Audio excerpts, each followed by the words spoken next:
목소리로 같이 하나님의 말씀 합독하도록 하겠습니다. 시작. 예수께서 성전에서 나가실 때 제자 중 하나가 이르되 선생님이여 보소서 이 돌들이 어떠하며 이 건물들이 어떠하니까. 예수께서 이르시되 내가 이 큰 건물을 보느냐 돌 하나도 돌 위에 남지 않고 다 무너뜨려지리라 하시니라.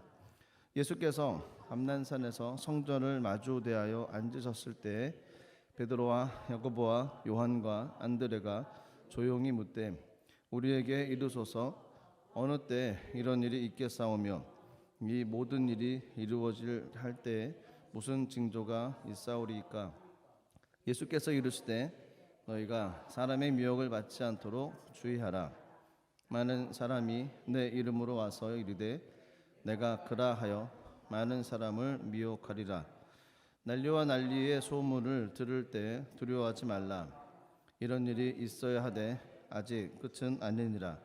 민족이 민족을 나라가 나라를 대적하여 일어나겠고 곳곳에 지진이 있으며 기근이 있으리니 이는 재난의 시작이니라.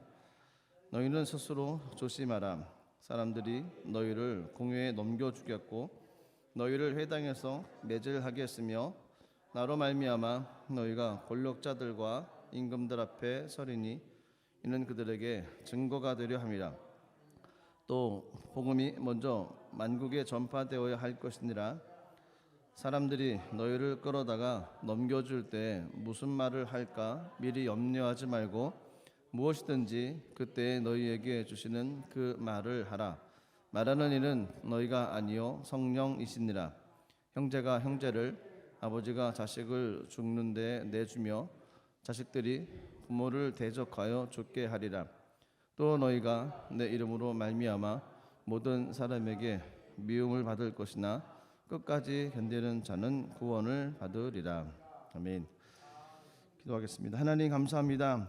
주의 말씀을 함께 나눕니다. 오직 주의 그 거룩한 은혜만 임하게 하시고 주님 주신 마음을 통해 함께 마음을 품고 믿음으로 나가는 귀한 삶이 되게 하시고 하나님의 은혜의 장소 귀한 은혜의 삶이 될 수 있도록 성령님 인도하여 주옵소서. 주님께 모든 것 의지하며 예수님의 이름으로 기도드리옵나이다. 아멘. 함께 목독한 마가복음 13장 1절에서 13절까지 말씀을 중심으로 신앙의 버킷리스트라는 제목으로 말씀을 좀 나누도록 하겠습니다. 버킷리스트라는 말을 좀 들어보셨나요? 예, 감사합니다. 들어보셨죠? 꼭 해봐야 될 것이죠. 한평생 한 번 살아가는 인생상 가운데 꼭 해봐야 될 것, 이걸 기록하는 겁니다. 첫 번째 뭐, 두 번째 뭐, 세 번째 뭐 이렇게 적어놓는 것이 이제 버킷리스트라고 얘기를 합니다. 일반적으로 사람들이 많이 합니다. 한국에 있는 사람들은 그 버킷리스트를 작성할 때 보면 대부분 이제 유럽을 많이 생각을 하기도 하더라고요. 그 중에 하나가 산티아고 순례길 걸어가기. 걷는 거 좋아하십니까? 그냥 걷는 겁니다. 위로부터 그냥 아무도 없는 그 땅을 그냥 걸어가는 겁니다. 걸어가다 보면 이 생각 저 생각이 많이 나겠죠. 그러다 보면 자신에 대한 어떤 삶도 다시 돌이킬 수도 있고. 저는 걸어보지는 않았습니다. 그렇지만 그 산티아고 순례길을 걸어갔던 사람들의 글을 보면 굉장히 좋다고 그러더라고요. 그래서 나중에 계속 그 길을 이어갔으면 한다는 그런 마음, 그 얘기를 좀 들어봤습니다. 저보고 걷자고 하면 제가 어떻게 할까요? 걸을까요? 안 걸을까요? 하여튼 사람들은 그 길을 걸어가는 걸 되게 동경을 많이 합니다. 꼭 한번 가봐야 될 곳, 뭐 유럽에 좋은 나라들 많지 않습니까? 한국이라고는 아시아 쪽에서 너무 먼 곳이기에 한 번쯤은 가봤으면 하는 나라들 또 많이 있습니다. 그래서 해보고 싶은 것들을 리스트를 적고 시간을 내고 또 자원을 만들어서 또 가는 거죠. 연휴 끼고 어떻게 해서 갑니다. 일반적으로 사람들은 그런 일들을 많이 합니다. 소원하는 것, 하고 싶은 것 하기 위해서 그렇게 지나며 삶을 살아갑니다. 또 그것을 이루면 또 만족감도 누리고 뿌듯함 가운데 또 사람들에게 나누기도 하죠. 그렇다면 신앙인들은 어떤 삶을 살아가야 될까요? 일반 사람들도 버킷리스트를 적습니다. 그렇다고 그러면 신앙인들도 신앙의 어떤 버킷리스트를 작성하는 게 어떻겠습니까? 신앙의 버킷리스트, 신앙인으로서 한평생 삶을 살아가는 동안에 이것만큼은 내가 반드시 하겠다라고 생각되어지는 것들. 일주일 만에 성경 통독하기 좋지 않습니까? 창세기 완성한 다 외우기. 너무 거리가 뭡니까? 신학교 시절 때 친구랑 기도원에 들어가서 금식하면서 아침, 점심, 저녁 성경만 읽었습니다. 일주일 안 되니까 다 보더라고요. 충분히 볼 수 있습니다. 아침에 눈 뜨기 시작하면서 6시부터 이제 보기 시작했던 것이 이제 밤 12시까지 보면 물론 이제 조금씩 쉬죠. 또 배도 고프니까 힘드니까 조금 쉬기도 하지만 어디 밖에 나가지를 않았습니다. 그냥 계속 앉아서 성경 보고 또 보고 봤더니 한 5일인가 6일인가 일주일 만에 다 봤습니다. 도전하는 거 되게 좋습니다. 성경 암송하는 거 좋고요. 신앙인으로서 또 어떤 일들, 어떤 그 리스트를 적어놓고 실천하는 거 참 중요합니다. 일반인들이 버킷리스트를 작성해서 그 일을 진행할 때, 또 신앙인들이 버킷리스트를 만들어 놓고 신앙의 삶을 살아갈 때 똑같이 겪는 것이 있는데, 그것은 앞에 큰 바위 같은 산을 만날 수가 있습니다. 어려움을 만날 수가 있다는 거죠. 어려움을 만났을 때 이걸 진행하느냐 마냐 겁니다. 아니면 중도할 것이냐, 아니면 어떤 삶을 살아갈 것이냐. 문제를 만났을 때 신앙의 능력이 나타나기도 하죠. 문제를 만났을 때 그 사람이 어떤 사람인지가 드러나게 되어지기도 합니다. 어려움을 만났을 때 이걸 어떻게 풀어나갈 것인지. 요즘 시대는 어려움의 시대라고 얘기할 수 있습니다. 말세지말이라고 얘기를 많이 하죠. 성경에도 그 말세에 관한 이야기가 나오는데 그 내용이 오늘 읽었던 본문에 나와 있던 기록의 내용들이었습니다. 강조하는 내용들이 아니고요. 그 삶의 그 성경에 나왔던 기록의 내용들이 지금 저희가 이 시대를 살아가고는 저희 시대에 드러나 있는 일들이라는 겁니다. 그런 환경 가운데 부딪혔을 때 신앙인으로서 신앙의 버킷리스트를 작성하고 나갈 때 그것을 어떻게 이룰 것이냐, 아니면 중도할 것이냐, 어떤 삶으로 대처해 나갈 것이냐라는 겁니다. 말씀을 좀 살펴보면 성경의 내용을 좀 같이 보고 하나님께서 우리를 통해서 어떤 마음을 갖기를 원하시는지를 좀 같이 좀 나누겠습니다.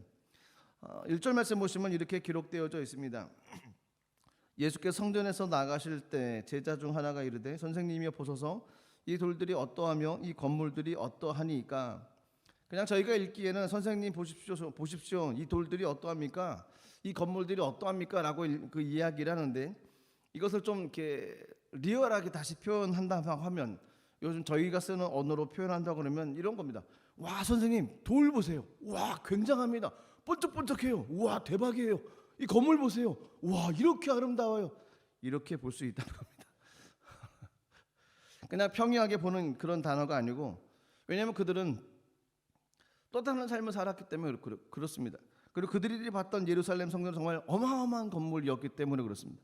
이방인 이두메 출신이었던 헤롯이 유대인들에 대한 어떤 유화 정책으로 헤롯 성전을 건축을 했습니다.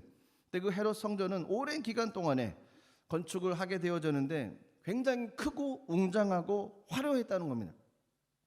여러 가지 보석들로 만들어놨기에 햇빛이 비치면 반짝반짝 빛난다는 겁니다. 어부 출신이었던 제자들이 보기에, 시골 사람이었던 그들이 보기에 예루살렘 성전은 정말 휘황찬란한 거였습니다. 너무너무 멋있는 곳이었습니다. 그들이 이야기했던 것이 그거였습니다.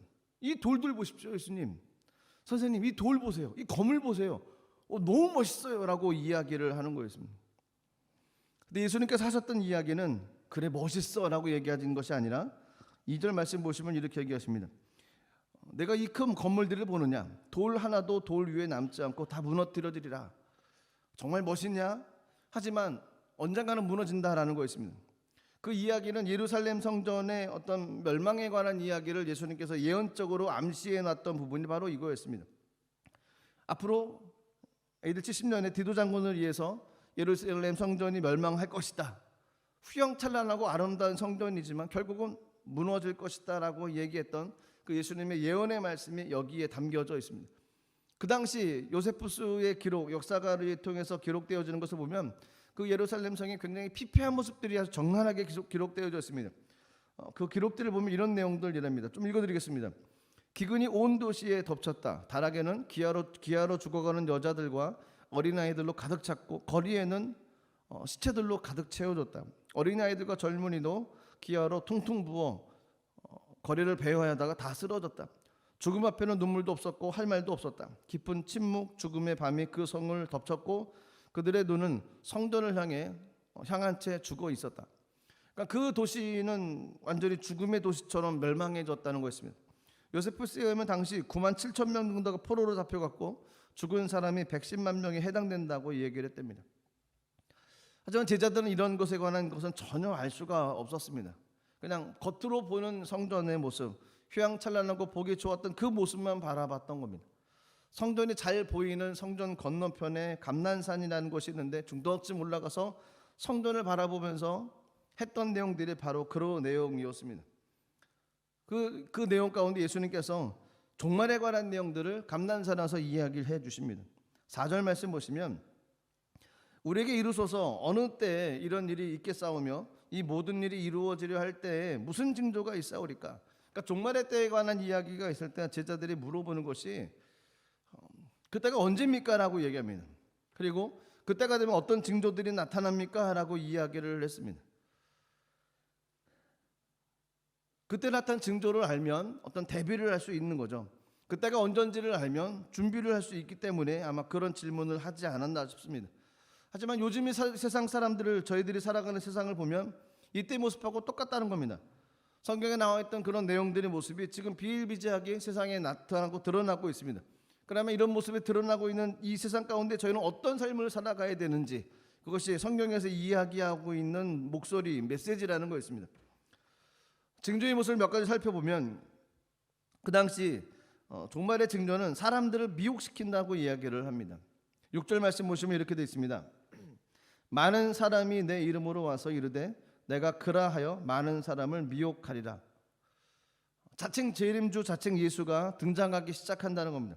많은 사람들이 내 이름으로 와서 내가 그다라고 얘기하면서 많은 사람들을 미혹해 한다는 겁니다. 종말의 때에 나타난 징조가 바로 이것이라는 겁니다. 스스로 메시아라고 그러고 스스로 예수라고 그러고 보혜사라고 얘기를 하는 겁니다. 그래서 사람들을 미혹해하고 사람들의 마음을 피폐하게 만든다는 겁니다. 마가복음 13장 21절 22절 말씀 보시면 이 성경에서 이렇게 얘기하십니다. 그때 어떤 사람이 너희에게 말하되 보라 그리스도가 여기 있다 보라 저기 있다 하여도 믿지 말라. 거짓 그리스도들과 거짓 선지자들이 일어나서 이적과 기사를 행하여 할 수만 있으면 택하신 자들을 미혹하려 하리라. 그러니까 마지막 때는 어떻게 하는지 미혹하는 사람, 미혹하려고 한다는 겁니다. 그 대상이 저와 여러분들이라는 겁니다. 믿는 사람들을 미혹시켜서 그들의 영혼을 무너뜨리려고 하는 것이 마지막 때에 나타나는 증거 중에 하나라는 거였습니다.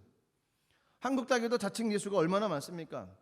그들은 여러 가지를 통해서 결국은 그쪽으로 빠지게 만들고 저희들로 하여금 예수 그리스도로부터 거리가 멀게 만들어집니다. 성경을 부인하게 만듭니다.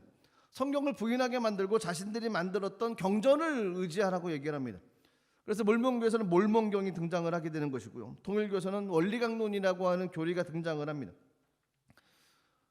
다가올 미래를 준비하라는 다미선교회 한국 사회를 다 뒤집어 놨었습니다. 오죽 심했으면 방송국에서 취재를 나갔겠습니까? 취재를 나가서 시간을 재는 겁니다. 자정되면 뭐 휴거가 일어난다, 카운트다운을 합니다. 공중파에서 방영을 했었습니다.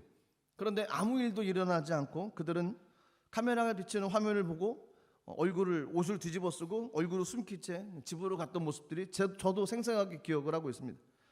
수많은 이단들이 등장해서 자신들의 교리를 만들어 놓고 이것이 진리라고 얘기하면 사람들을 유혹한다는 겁니다. 여호와 증인도 그렇고요. 제7일 안식일 예수 재림교회도 똑같고요. 한국교회 아니면 전 세계에 퍼져 있는 통일교도 그렇습니다. 또 이단하면 빠지지 않는 존재들이 신천지죠. 이만희 씨는 자신을 이렇게 얘기를 합니다. 사도 요한격인 사명자, 요한계시록의 알파와 오메가, 보혜사 성령, 인치는 천사. 좋은 건 다 갖다 붙였습니다. 그 존재가 자기라고 얘기를 합니다. 보혜사라고 주장을 합니다. 삼위일체 하나님 중 한 분이, 그러니까 성령이 본인이라고 얘기를 하는 것이 이만희 씨입니다. 하나님과 직통계시를 하게 되어지고 자신을 믿지 않으면 심판을 받는다라고 그들이 썼던 책에 언급이 되어져 있습니다. 한국 교계에서 이단에 관한 내용들을 좀 이렇게 고발하고 있는 그 잡지책이 있습니다. 현대종교라고 하는 부분이 있는데 최근에 그곳에서 이상한 글이 하나가 올라왔습니다. 이상하지는 않죠. 근데 제가 봐도 어이가 없는 그런 내용이 하나 올라왔는데 그 중에 하나가 천국 복음 전도회랍니다. 들어보셨습니까? 천국 복음 전도회. 공식 명칭은 재림 예수교 천국 복음 전도회. 냄새가 나지 않습니까? 재림 예수교 이런 데가 있습니까? 재림 예수교 천국 복음 전도회. 이곳에서 우편으로 믿는 가정 가운데 자신들의 책을 포장을 해서 무료로 막 배포를 한답니다. 저희들이 조심해야 될 것 중에 하나가 무료로 주는 책들은 받지 말아야 됩니다. 더군다나 신앙 가운데서 조금 이상한 것이 무료로 막 배포하고 무료로 가르쳐 준다고 그러고 무료로 하는 것에 대해서 좀 조심해야 됩니다. 한국교회에서 이것을 틈타고 나서 온 교회를 다 뒤집어 놨던 것이 신천지였습니다. 신천지들이 사람들을 모아서 그 훌륭한 선교사님이 계시는데 그분이 말씀을 기가 막히게 쪼갠다고 그래서 사람들을 미혹시켜서 데리고 가고 교리를 가리키는 거죠. 교리를 한참 듣고 6개월 몇 개월 듣고 난 다음에는 빠져나갈 수가 없게 되어집니다. 실제로 그런 일들이 비일비재해서 현대종교에서 이것을 고발을 하고 인터넷에 올렸습니다. 자신의 홈페이지에 그걸 게재를 했습니다. 우편으로 도서를 무료로 배포를 한다는 겁니다.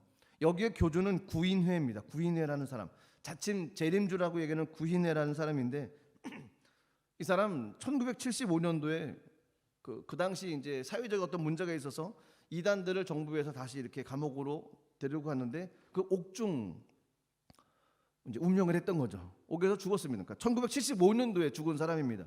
그런데 이 단체가 아직도 존재한다는 겁니다. 교주가 죽었습니다. 그런데 존재해요. 교세가 크지 않다 보니까 사람들에게 잘 알려지지 않았습니다. 여기뿐이겠습니까? 이단이 너무너무 많습니다. 그들이 얘기하는 것 다 사람들을 속이고 미혹해 하고 연약하게 하고 예수님으로부터 거리가 멀어지게 하는 것이었습니다. 그래서 말세에는 이런 일들이 비일비재하다는 겁니다. 말세에 가면 조심해야 될 것이 미혹해 하는 영이 있어서 사람들이 거기에 넘어지기 쉽다는 겁니다. 무료로 나눠주는 것, 책들. 하긴 독일에서는 좀 불가능합니다. 독일에 공짜가 어디 있습니까? 무료로 나눠주는 책은 독일은 없을 것 같습니다. 이상한 내용들. 이름을 들어봤더니 이름이 조금 이상하다. 바로바로 신고를 해야만 됩니다. 속지 말라는 거였습니다. 미혹하는 영이 반드시 있기 때문에 속지 말라는 겁니다. 6절 말씀을 다시 한번 보시면 이렇게 되어 있습니다. 많은 사람이 내 이름으로 와서 내가 그라하여 많은 사람을 미혹하리라. 한 사람 미혹시키는 것이 아닙니다. 한두 사람 미혹시켰다고 끝나는 일이 아닙니다. 계속해서 미혹하는 영이 사람들을 넘어뜨리고 또 넘어뜨리고 또 넘어뜨린다는 겁니다. 사람인데 어떻게 참 양심도 없습니다. 내가 예수요, 내가 메시아요. 이상한 일들입니다. 병원을 좀 보냈으면 하는 마음입니다. 종말의 때 이런 일이 너무 많다는 겁니다. 미혹해하는 영, 이단으로 말미암아 미혹해하는 영뿐만 아니라 그리스도인들의 마음을 넘어뜨리려고 하는 것들이 얼마나 많겠습니까? 그래서 5절 말씀 보시면 조심하라고 얘기합니다. 5절 말씀입니다. 예수께서 이르실 때 너희가 사람의 미혹을 받지 않도록 주의하라. 미혹해하는 존재는 사람이라는 겁니다. 사람을 통해서 미혹하게 만듭니다. 미혹의 영을 받은 사람이 또 다른 사람을 넘어뜨리고 그 사람이 또 다른 사람을 넘어뜨린다는 겁니다. 말세의 큰 징조는 미혹해하는 일이 비일비재합니다. 하나님께서 허락하셨던 꿈을 이루기 위해서 나가는데 이 미혹해하는 영으로 걸리게 되어지면 하나님의 일이 진행되어지지를 않습니다. 하나님께서 하나님의 뜻을 이루기를 원하십니다. 그러려면 미혹되지 말아야만 됩니다. 그리고 하나님께서 원하셨던 그 믿음의 버킷리스트를 작성하고 그것을 이루며 삶을 살아가야만 됩니다. 두 번째로 말세에 나타나는 징조 중에 하나가 전쟁과 지진과 기근이라는 겁니다. 전쟁은 인간의 재해에 나타난 어떤 징조고요. 지진은 자연재해죠. 기근은 인간과 자연 합쳐진 모든 재해들이었습니다. 먼저 전쟁을 보면요, 말세가 되면 될수록 전쟁이 더 심각해진다는 겁니다. 그래서 사람들이 얘기하기를 인류 역사는 전쟁의 역사라고 얘기를 하고 지구촌의 역사에 91.6%가 크고 작은 전쟁이 있었다라고 얘기를 합니다. 근데 왜 전쟁을 하는 것일까요? 싸움을 하는 이유는 도대체 뭘까요? 성경에 보면 그런 얘기 나옵니다. 정욕으로부터 나온다라고 얘기를 합니다. 다투는 이유는 욕심 때문이라는 거죠. 다투는 이유, 전쟁하는 이유는 자신의 이권을 이루기 위해서, 내 마음을 채우기 위해서 전쟁을 일으킨다는 겁니다. 말세로 가면 갈수록 개인주의가 발달하고 내 욕심을 채우기 위해서 다른 사람을 해코지하는 일들이 일어난다는 겁니다. 러시아와 우크라이나 전쟁이 일어났습니다. 그로 인해서 유럽이 힘들어졌고 전 세계가 막 흔들렸습니다. 아마 그것도 욕심 때문에 일어난 건 아닐까요? 한국 땅에 전쟁이 일어났습니다. 1950년 6월 25일 새벽 북한 공산당이 남북 군사 분계선이었던 38선을 넘어서 내려왔습니다. 그날이 주일날이었죠. 남한이 막 난리가 났습니다. 도망가기, 피난가기 바빴습니다. 그래서 가다 보니까 낙동강 그 일부 지역만 남고 다 밀고 내려왔던 겁니다. 메가더 장군으로 인해서 인천을 쳤습니다. 그리고 나서 다시 한번 이렇게 쭉 올라갔다가 중공군의 합세로 인해서 내려와서 타협받던 것이 지금에 있는 모습입니다. 어떤 개인의 욕심 때문에 어떤 그 욕심이 아주 그냥 너무 과하다 보니까 전쟁을 일으키게 되어졌던 거였습니다. 마지막 때는 이런 인간의 욕심을 채우기 위한 전쟁이 많이 일어난다는 겁니다. 우크라이나와 소련과 그 러시아의 전쟁이 일어나기 전에는 이제는 이 땅에는 전쟁이 없겠다라는 생각을 했었는데 아니었더라고요. 전쟁이 발발했을 때 좀 많이 놀랐습니다. 요즘 시대가 언젠데 전쟁을 일으키고 있을까? 근데 그 전쟁이 아직도 끝나지 않고 있습니다. 작은 곳에 방송으로 알려지지 않는 곳에서 비일비재하고 일어났을 것이고요. 성경에서 얘기하는 것이 말세는 전쟁이 계속 일어난다는 겁니다. 뿐만 아니라 말세의 징조 중에 하나가 지진입니다. 지진. 한국은 환태평양 구조대 그 지진 그 라인에 약간 안쪽으로 들어가 있죠. 그러다 보니까 저희 말고 일본이라는 나라가 많이 피해를 받습니다. 그 미국 쪽에 있는 그 LA 쪽 그 해변가 쪽하고 하여튼 이 전쟁 그 지진으로 인해서 이 나라들이 굉장히 힘들고 어려웠습니다. 그런데 한국 땅에도 지진이 너무 많이 일어난다고 하더라고요. 검색을 해봤더니 뭐 강도 2부터 강도 4, 5 뭐 계속 일어난다는 겁니다. 이것이 경상도 지역에도 일어나고 뭐 충청도 쪽에도 일어나고 뭐 건물이 흔들렸어요. 뭐 움직이는 것이 느껴졌어요. 이런 내용들이 너무 많습니다. 수없이 지진이 일어납니다. 그래서 세계적으로 일어났던 지진을 좀 찾아보니까요. 세계 10대 지진이 있었습니다. 이게 언제 자료인지는 잘 모르겠는데 글을 보면서 이런 지진이 있었구나 싶을 정도였습니다. 첫 번째 기록됐던 지진은 1906년도 에콰도르에서 있었던 지진인데요. 8.8이랍니다. 8.8이면 쉽지 않습니다. 건물이 무너지고 뭘 붙잡아도 불안할 정도로 그로 인해서 에콰도르하고 콜롬비아에 500에서 1,500명 정도가 사망을 했답니다. 두 번째로 기록된 지진은 1950년도 티베트에서 일어났던 지진인데요. 8.6이었습니다. 한 780명의 사망자가 발생을 했답니다. 세 번째로 일어났던 지진은 1952년도 강도 9.0. 별로 안 놀라시려고요. 러시아 동부에서 일어났던 지진인데 그때는 다행히 감사하게도 사람이 다치지는 않았답니다. 아마 지역적인 특성이 좀 있었던 것 같습니다. 하지만 피해액이 100만 달러가 넘는 데입니다. 네 번째로 있었던 지진은 1960년도에 강도 9.5였습니다. 칠레 지역에 있었던 지진. 다섯 번째는 1964년도에 9.2 알래스카에서 있었습니다. 여섯 번째는 1999년도 7.8 터키 지역에서 있었던 이즈미르 지역에서 있었던 지진입니다. 일곱 번째는 2004년도에 9.1 수마트라 섬 앞바다에서 일어났던 지진으로 22만 7,900명이 사망했답니다. 그리고 170만 명이 강제 이주를 했답니다.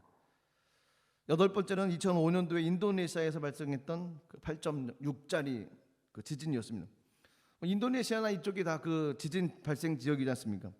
아홉 번째는 2010년도에 8.8 칠레에서 일어났던 지진. 열 번째는 2011년도 일본에서 일어났던 강도 9.1 지진. 그러니까 웬만한 거 다 8점이 넘어갔습니다. 어렸을 때 애들을 데리고 그 지진 체험한다고 이제 건물 안에 들어가서 이제 움직이는 거죠. 건물을 버튼을 누르면 난리가 아니었습니다. 책상 밑에 들어가도 힘들고 뭘 잡아도 힘들고 이 정도는 체험을 해보지는 않았는데 8.5가 넘고 9점이 되면 과연 건물들이 어떻게 될지 지진이 잘 일어나지 않는 곳에서는 아마 다 무너질 것 같습니다. 지진이 많이 발생했던 곳에서는 지진을 대비해서 건물을 만들기 때문에 그나마 좀 괜찮겠죠. 근데 말세로 가면 갈수록 지진들이 비일비재하게 일어난다고 성경에 얘기하고 있는데 요즘 시대가 그런 시대라는 겁니다. 얼마나 두렵습니까? 지진이 이렇게 일어나고 이러면 말세구나. 말세면 이제 우리에게 소망도 없구나.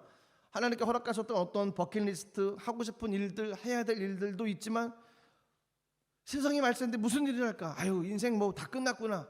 그냥 편하게 살다 그냥 가면 되지. 뭘 이렇게 고생할 다 필요 없다라고 생각하는 사람들을 조심하라는 것입니다. 성경에서 그렇게 살지 말라는 겁니다. 그래서 지진이 일어나고 세상 말세로 간다 할지라도 두려워하지 말라고 얘기를 합니다. 두려워하지 말랍니다. 왜 두려워하지 말라고 할까요? 그러면서 왜냐하면 이게 사람들이 그냥 포기를 해버리기 때문에 그렇습니다. 자포자기하게 한다는 거죠. 이게 말세구나. 이래봤자 소용이 없다라고 자포자기하고 희망도 소망도 갖고 나가지 않는다는 겁니다. 더 이상 꿈도 펼치지 않는다는 겁니다. 근데 성경에서는 아직 끝이 아니다라고 얘기를 합니다. 그리스도인들에게 끝은 없습니다. 이 세상은 끝이 있을 수 있죠. 하지만 출발점입니다. 다시 저희는 하늘나라에서 인생이 출발하며 나가는 삶입니다. 영원히 저희는 주님과 함께 삶을 살아가는 모습이라는 겁니다. 이 땅의 삶은 잠시 잠깐이지만 영원한 세계가 있다는 겁니다. 그곳을 가본 사람이 없고 성경을 통해서 저희가 믿고 있기 때문에 소망을 갖고 있는 것이지 믿지 않은 사람들에게는 그 세계가 없다는 겁니다. 그러니 끝이죠. 그러니 말세가 되어지면 의미가 없는 거였습니다. 희망도 소망도 다 사라질 수밖에 없는 존재들이 그들이라는 겁니다. 근데 아니라는 겁니다. 소망을 갖고 나가라는 겁니다. 끝이 아니라는 겁니다. 물론 그 지진이라는 것이 심판의 도구로 성경에서 기록되어져 있었습니다. 하지만 저희들에게는 예수 그리스도를 믿는 그 믿음 가운데 두려워하지 말고 끝까지 주님께서 우리를 통해서 하시고자 하는 하나님의 일들을 이루며 삶을 살아나가야 된다고 얘기를 하시는 겁니다. 포기하지 말라는 겁니다. 주님께서 우리에게 주셨던 믿음의 사명들 그것을 이루기 위해서 열심을 다하라는 겁니다. 절벽 같은 어떤 문제가 앞에 온다 할지라도 그것 때문에 마음이 답답하고 힘듦이 있어도 끝까지 이겨 나가라는 겁니다. 포기하지 말고 믿음으로 주님께 간구하면 함께 돌려 나가라는 겁니다. 주님께서 원하셨던 것은 그거였습니다. 그래서 신앙의 버킷리스트를 작성을 하고 이것을 이루기 위해서 앞으로 달려가야만 됩니다. 어려워도 달려가야만 됩니다. 그것이 하나님께서 원하셨던 삶의 모습입니다. 세상의 또 다른 모습은 기근입니다. 기근은 말할 것도 없죠. 예전이나 지금이나 힘들고 어려운 곳은 다 어렵습니다. 구조적으로 먹고 살기 힘든 나라들이 있지 않습니까? 그 나라들은 지금까지도 힘들고 어렵습니다. 그게 세 번째로 나타나는 어떤 그 징조는 핍박입니다. 오늘 성경 읽었던 부분에도 나와 있지만 말세로 가면 갈수록 예수 그리스도 믿는 것 때문에 더 많은 핍박을 받는다라고 성경에 기록합니다. 제자들을 공회에 넘겨준다고 그러고 회당에서 매질을 한다고 그러고 친족들이 배신을 한다고 얘기를 합니다. 예수 믿는 것 때문에 어려움 당할 수 있습니다. 독일이라는 땅은 유럽이라는 땅은 과거에 교회로 몰렸던 땅 아니겠습니까? 교회로 모여서 예배를 드렸던 땅입니다. 그래서 마을 가운데 가장 높은 곳이 십자가였겠습니까? 힘들고 어릴 때마다 십자가를 바라보며 그들이 삶을 살아갔습니다. 주일날 교회 종이 울리면 모든 마을 사람들이 교회로 모여서 함께 기도하고 예배를 드렸습니다. 세상에 시간이 가고 말세로 치닫고 있는 이 시기 가운데는 교회로 가는 사람들을 손가락질 하지 않습니까? 교회는 비어간다고 얘기를 하고 그들의 마음은 너무너무 문명이 발달하다 보니까 놀 것이 너무 많습니다. 누릴 것이 너무 많습니다. 나가서 즐길 것들이 너무 많습니다. 꼭 교회를 가질 필요가 없다고 생각을 하는 겁니다. 오히려 교회 가는 사람들을 미련하다고 얘기를 하고 그들을 조롱하는 모습들이 요즘 시대에 일어나는 모습이었습니다. 인간 중심의 문화, 어떤 하나님을 떠나서 자신들만이 만들 수 있는 그 문화를 위해서 나가는 모습이 요즘 시대의 모습입니다. 그래서 믿는 사람들을 핍박합니다. 그리스도를 믿는다는 것 때문에 핍박하고 어렵게 합니다. 하지만 믿음의 사람들은 하나님께 주셨던 약속이 있습니다. 하나님 앞에 충성을 다하면 주님의 생명의 면류관을 주신다고 약속을 하셨습니다. 열심을 다하고 주님께로 최선을 다해 나가면 이 땅에서 받을 수 없지만 하늘나라 가운데 주님께서 허락하시는 놀라운 축복이 우리를 기다리신다는 겁니다. 우리에게 주시고자 우리에게 준비하고 계시다는 겁니다. 그것을 위해서 이 땅에서 믿음으로 달려나가는 겁니다. 때로는 핍박을 받아도 믿음으로 그 길을 가는 것입니다. 그렇습니다. 지금은 말세지만이라고 얘기합니다. 종말이라고 얘기를 합니다. 그래서 아주 극단적인 사람들은 말세인데 무슨 일을 하냐라고 얘기를 합니다. 마치 이단 가운데 들어갔던 사람들이 이단에서 그런 날 그러지 않습니까? 미래는 없다. 언제가 종말이니까 집 팔고 논 팔고 다 들어와라. 다 내놔라. 학교도 다니지 말고 직장도 다니지 말고 종말인데 무슨 소용이 있겠냐. 그리고 사람들을 미혹해서 이단 단체로 들어와서 그들 것을 다 뺏어갑니다. 이런 식으로 생각하는 사람들이 세상에 많이 있습니다. 인생의 끝이다. 앞으로 무슨 일이 있겠는가. 어려움이 닥치면 그 어려움 때문에 이 어려움은 어떻게 일어날 것인가. 그만두자. 포기하자. 유명한 스피노자라는 사람이 이런 얘기를 했죠. 내일 지구에 종말이 온다고 해도 나는 한 그루에 사과나무를 심겠다는 겁니다. 내가 할 일을 하겠다는 것이죠. 내일 종말이 온다 할지라도 의미 있는 일을 하겠다는 겁니다. 세상 사람들 버킷리스트를 정해놓고서 그 일을 감당하려고 애쓰는 사람들이 세상에도 많이 있습니다. 부지런히 열심히 사는 사람들 많이 있습니다. 낙심하지 않고 긍정적인 생각을 가지고 삶을 살아나가려고 하는 사람들이 많습니다. 하물며 그리스도를 믿는 저희들은 달라야 되지 않겠습니까? 그래서 신앙의 버킷리스트를 작성을 해야만 된다는 겁니다. 세상은 말세로 가고 있습니다. 말세 징조들이 너무너무 많이 드러납니다. 그리고 문제도 많고 어려움도 많습니다. 눈으로 보여지는 것 때문에 마음이 낙심이 드는 것도 굉장히 많습니다. 들려지는 소리 때문에 마음이 무너지는 경우도 너무너무 많습니다. 환경에 부딪히는 할 수 없는 어떤 그 절벽에 부딪히는 느낌, 이런 것 때문에 너무 힘들어할 적이 많습니다. 그때마다 저희가 꺼내서 읽어야 될 것이 신앙의 버킷리스트를 읽어야 되는 겁니다. 내가 이것을 해야 되겠다. 아무리 힘들고 어려워도 내가 이것만큼은 하리라. 그리고 그 낙심되는 마음을 가지고 이겨나가는 겁니다. 적고 봐야지만이 됩니다. 들려져야지만이 용기를 얻고 나갈 수가 있습니다. 저도 그렇습니다. 마음을 지키려고 부단히 노력을 많이 합니다. 들려주는 소리, 눈에 보이는 환경 때문에 힘들고 어려움을 겪을 때가 많습니다. 그때마다 이겨내야 될 것이 예배였고, 그때마다 부르짖고 감사하며 나갈 수 있는 것이 이 자리였습니다. 그래서 감사했습니다. 그냥 믿음으로 돌진해 나가는 겁니다. 변하지 않는 이 땅 가운데서 하나님 주셨던 믿음 가지고 그냥 앞으로 나가는 거였습니다. 주님은 그것을 원하시죠. 내 힘으로 안 되니까 주님 의지하며 주님 앞에 도전하며 나가는 것입니다. 그렇습니다. 신앙의 버킷리스트를 한번 적어보십시오. 그리스도인으로서 내가 반드시 이것은 할 것이다. 주님 부르시는 그날까지 내가 이것만큼은 할 것이다. 반드시 하겠다는 것을 적어놓고 힘들고 어려울 때마다 그것을 읽고 기도하는 겁니다. 그리고 늘 바라보는 겁니다. 하나님, 제가 이 일을 감당할 수 있도록 은혜를 주십시오. 그리고 도전하며 나가는 겁니다. 사단이 우리를 넘어뜨리지 못할 겁니다. 환경이 힘들고 어려워도 우리는 무너지지 않을 것입니다. 담대히 이겨나갈 수 있습니다. 그런 삶을 살아가시기를 주님의 이름으로 축복합니다. 기도하겠습니다.